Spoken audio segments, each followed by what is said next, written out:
Hello everybody, welcome back to another video. Today is episode 19 of your Quebec Nordiques franchise mode. As in today's episode, we are heading into the 2023 offseason as we're here in free agency. And we're also going to be getting into the regular season this year, as I'm excited to start our 5th year with the Quebec Nordiques. It has been a very fun time as this team is looking as deadly as ever. We have some pretty good damn players in company. Our first line, of course, Larkin, Hall, Dance, one of the best first lines in the league. And then you got Yamamoto, Dubé, Pajot, Gurianov, Kapanen, and Perfetta's up this year. Kujula. We have some pretty nice depth coming into the Quebec Nordiques. And not just that. We need to make some improvements on defensively, but I mean, you have Univolov and Marco Hantinainen. What a perfect way to surround your defense core like that. And then you got a goaltender in Jordan Binnington, which is just perfect to have on a team like this. But in today's episode, we're going to be making some big decisions as we're looking to sign 2 defensemen to the team, a top 4, of course, to replace probably Ryan McDonagh this upcoming season because he's probably going to dip down more. I love Ryan McDonagh. We're going to keep him until his contract expires because of the fact that I feel I have to be loyal to this guy. He's our captain. He's been the captain since day one, and he's been a great defenseman for the team. He's watched the Quebec Nordiques be from a Stanley Cup, almost a Stanley Cup winning team to almost down on the dumpster fire. So we're going to keep Ryan McDonagh no matter what. He's going to be a guy that we keep on the team. And since we also have so much fucking salary cap, I mean, really don't need to worry about it. So we are going to be signing a defenseman in this upcoming video. We were maybe thinking about signing Ryan Merkley, but the problem with that is that the San Jose Sharks are going to easily match it anyways, and they're just going to get him, and we might get fucked with whoever's left. So we're going to go with the second best defenseman in Ryan Pulock, a guy that can really majorly put up points and can lay that body out. And that's what we need. He's probably going to be, and I mean, this defense core is a very, very big defense core, but he can move that puck around like a Ryan McDonagh, which I enjoy, and I think he's going to be a big player for the Quebec Nordiques and really help us cement the Quebec Nordiques in the history book. So Ryan Pulock, what type of contract do you want with the team? As you will be going a limited no trade clause, which I will be happily will be given to you. So 7.7 for 1 year. I think we're also going to pick up a depth forward too, just a nice little depth forward for the team. I mean, we can almost pick up anybody. What do we need? Do we need some grit on the team? Because I feel like that bottom tier of the team with Kapanen, Perfetta, and Dubé, I feel like we don't got the physical capability to really just walk on in and really smash it in. So you got Larkin, who brings some physical aspect to the game. Taylor Hall has nothing. Dansk has a little bit. Yamamoto, of course, has nothing. Dubé, he brings that body check in the game. Pajot's good. Gurianov, not bad. Kapanen, Perfetta's nothing. Kujula, Lowry, I mean, that's all you really have. I mean, Pozo, the guy that we were looking at there, that guy wouldn't be too bad to pick up for depth and be a guy that can bring in some more leadership to the team and also just bring some grit. I mean, if that guy can fucking hit, then that's perfect, right? Kailer Pozo, he can hit pretty good for being a third liner, and he can score goals. That's a big thing. He can score some big time goals, and he had a great year with the Tampa Bay Lightning there on the second line probably. You also got James Neal, but James Neal's not as big a as a hitter. Michael Fearland, that might be someone I'm looking at. Michael Fearland, a guy that can actually hit. He puts up pretty good amount of points too, and he does well in the playoffs. And he's a left winger. I would not mind doing picking up Michael Fearland for a year. I would not. Actually, we don't even have to spin the wheel on him. Easy contract, $2.7 million for 1 year for Michael Fearland, and then we also need to pick up one more defenseman for that top 6, which will be a left-handed defenseman. Has to be a left-handed defenseman. So we were thinking about Mark Giordano. We were also thinking about picking up Chris Letang back up to the team.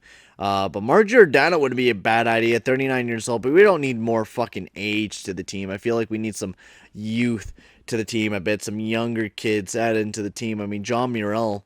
He plays on good on all defense. I mean, John Murrell.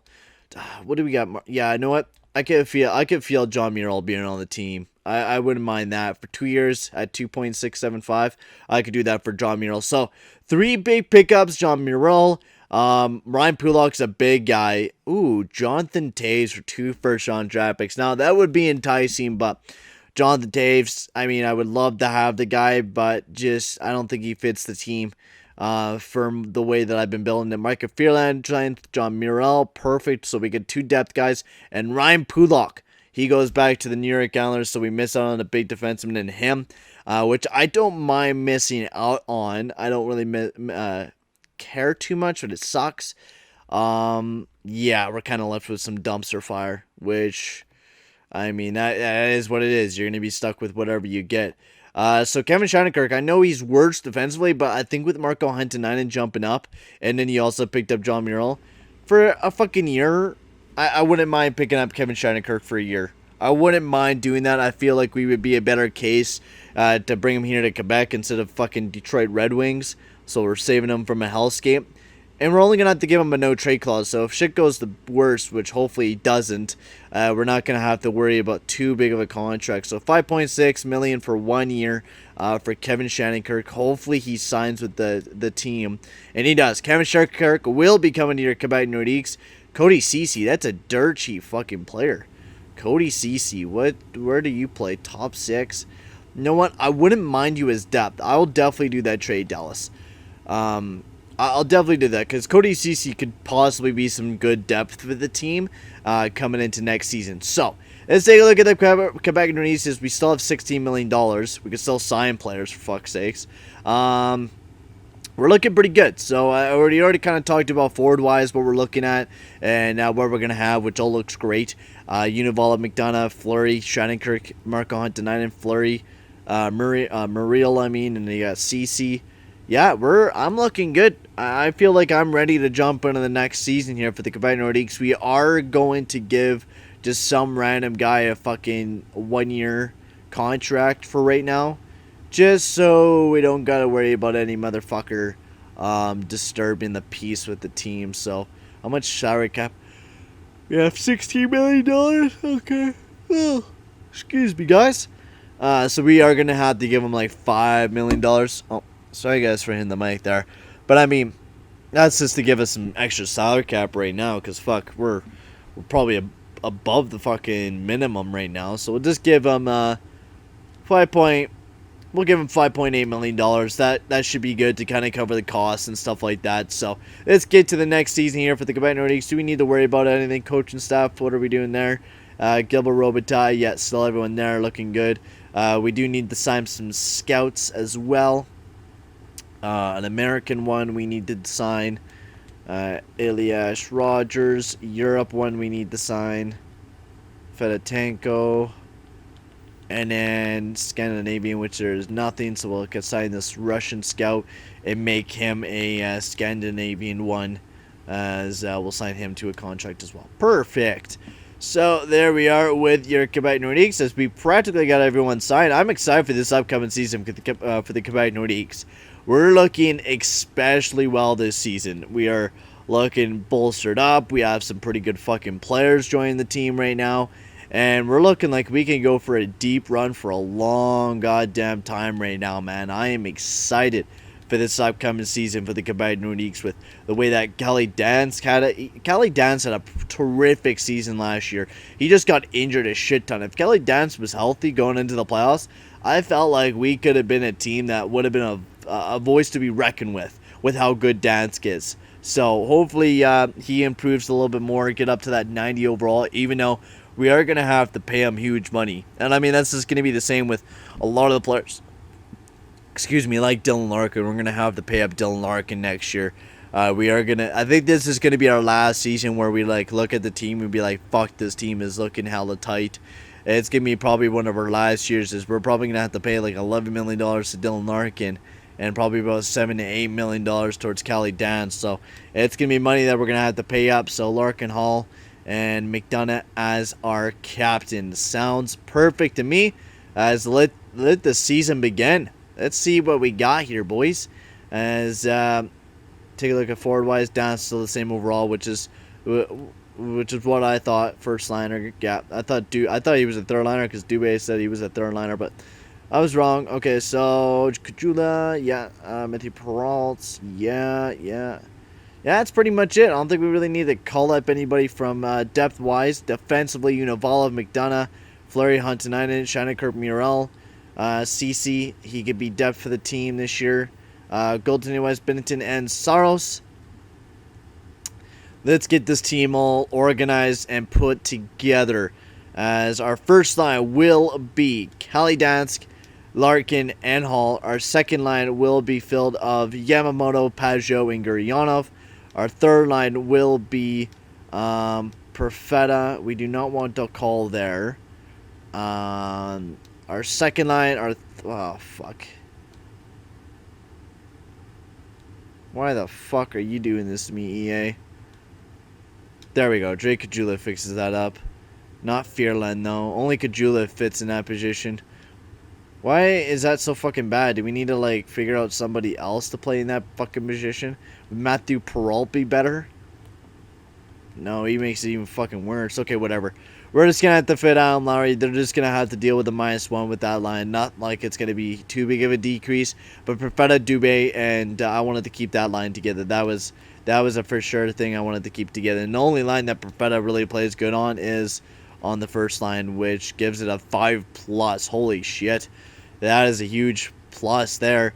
Defensively, I wanted Huntinainen up there. Shattenkirk with Murrell.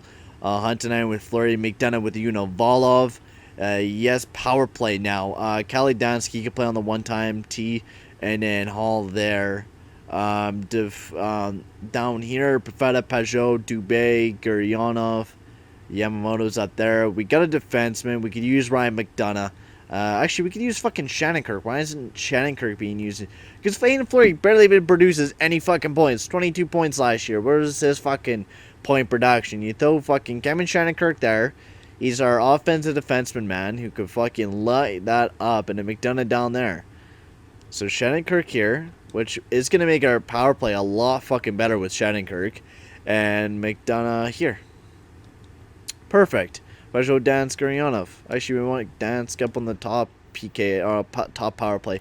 So Dubé, Fearland. I like Fearland there.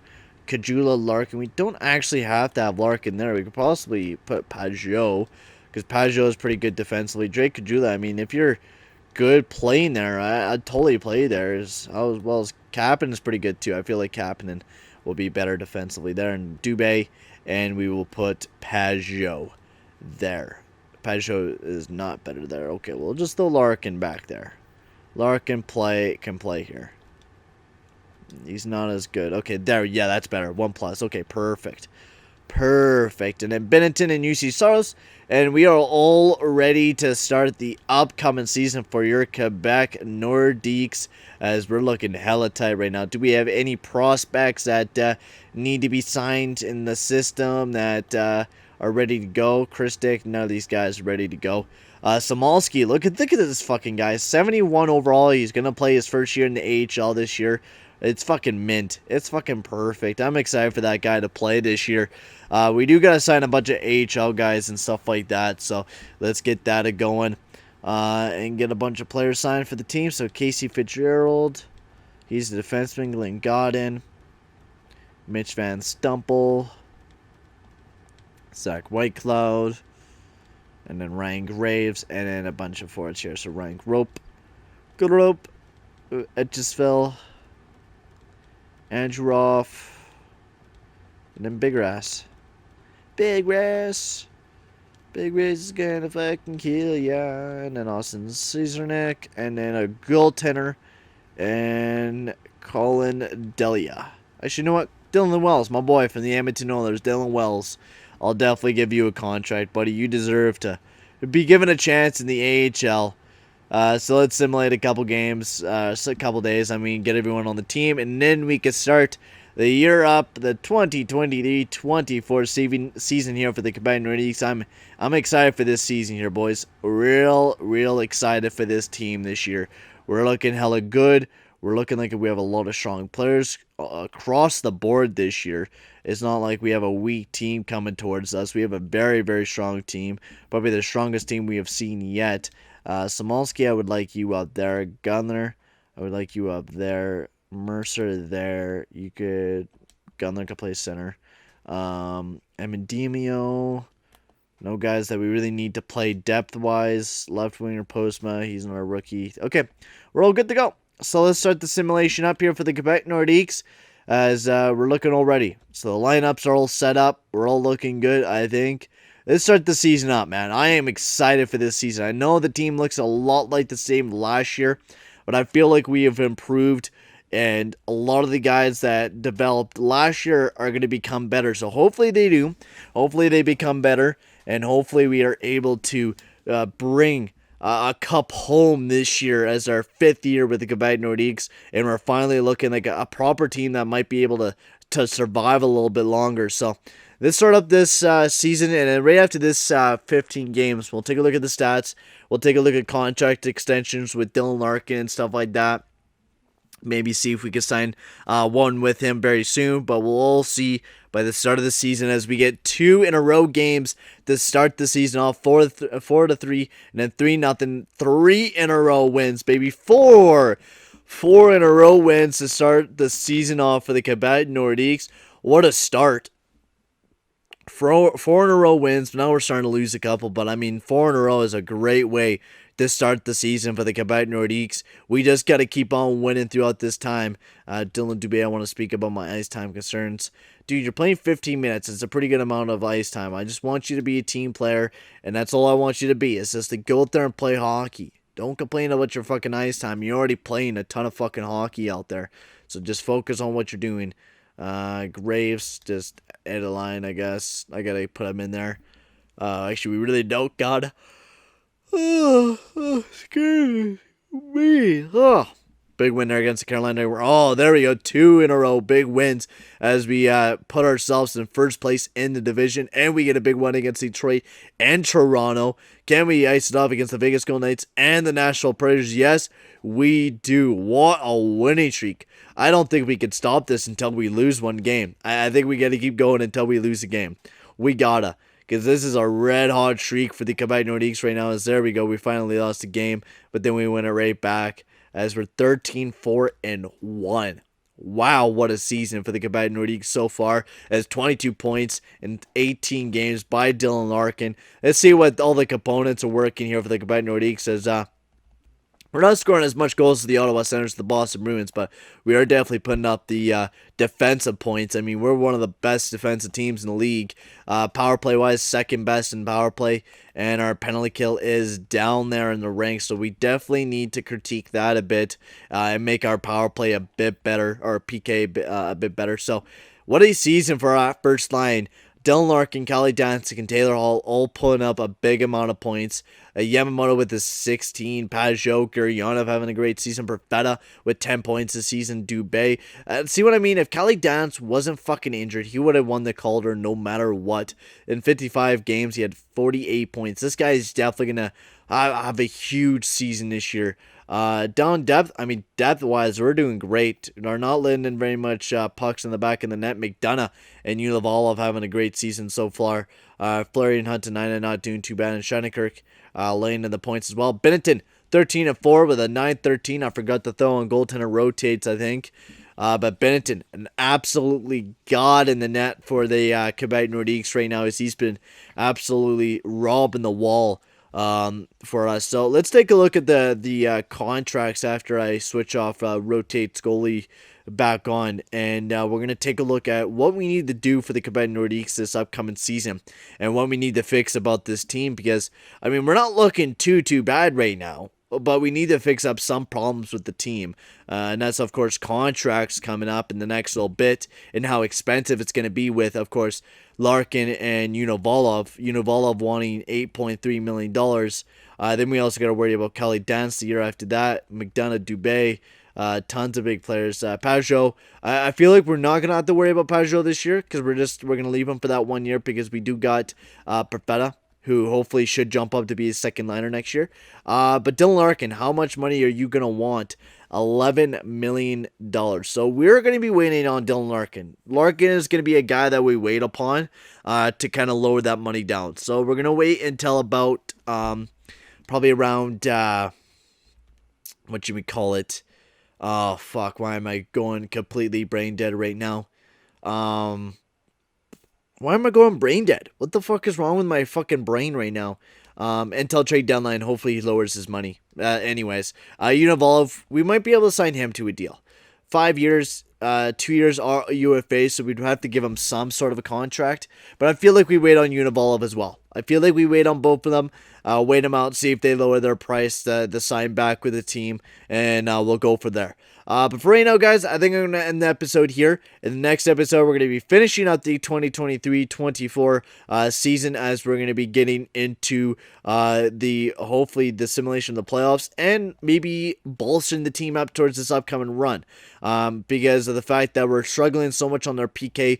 Who should we put on our PK? I'd like to hear you guys' opinion on that part, because with us struggling on our PK, do we need to pick up more defensive guys to kind of solidify that PK and make it better? So I would like to hear you guys' opinion. But right now, guys, I'm going to sign off, and I'll see you guys all in the next video. Adios, amigos.